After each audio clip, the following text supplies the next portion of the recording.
দেখো বন্ধুরা, আজ আমি এখানে এটা দেশি মুরগির মাংস নিয়েছি। এর মধ্যে আমি এখানে আদা, রসুন, কাঁচা লঙ্কা, জিরে আর গোটা গরম মশলা শিলে বেটে নিয়েছি।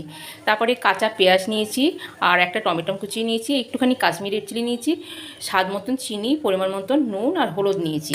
এবার পরিমাণ মতন কাঁচা সর্ষের তেলও দিয়ে দেবো। এই যে পরিমাণ মতন কাঁচা সর্ষের তেল দিয়ে দিলাম। এবার এটাকে আমি হাতে করে মেখে নেব। আর এই দেখো ডুমো ডুমো করে আলুও দিয়ে দিয়েছি। বেশ সব মেখে আমি ঢেকে বসিয়ে দেবো। দেখো এটা আমি ভালো করে মেখে নিয়েছি। মেখে এবার আমি ঢাকা দিয়ে গ্যাস কমিয়ে বসিয়ে রাখবো। এখানে আমি কিন্তু জল দিইনি, দিয়ে দিলাম। প্রথমে আমি 5 মিনিট গ্যাসটা বাড়িয়ে রান্না করে নেবো, তারপরে আমি গ্যাস কমিয়ে রাখবো। দেখো বন্ধুরা, মাংসটা আমার কষানো হয়ে গেছে। দেখো একদম সব সেদ্ধ হয়ে গেছে, মাংস সেদ্ধ হয়ে গেছে।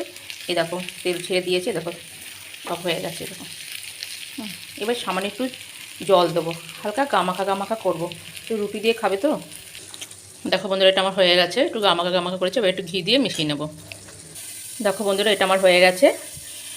আর ভাত খাওয়ার জন্য পুরোপুরি রেডি। ভাত, রুটি, পরোটা সব কিছু দিয়েই খাওয়া যাবে। তাহলে বন্ধুরা, এইভাবে বেশ সহজই মনে হয়। আর তেল মশলাটা আমার মনে হয় একটু কমই লাগে। তো এইভাবে করে খেয়ে দেখবেন, আশা করি খুবই ভালো লাগবে। আমি মাঝে মাঝে হাতের সময় কম থাকলে না এইভাবে মেখে টেকে বসিয়ে দিই। এদিকে রান্নাটা হয়, ওই অন্যদিকে আবার অন্য কাজও হয়।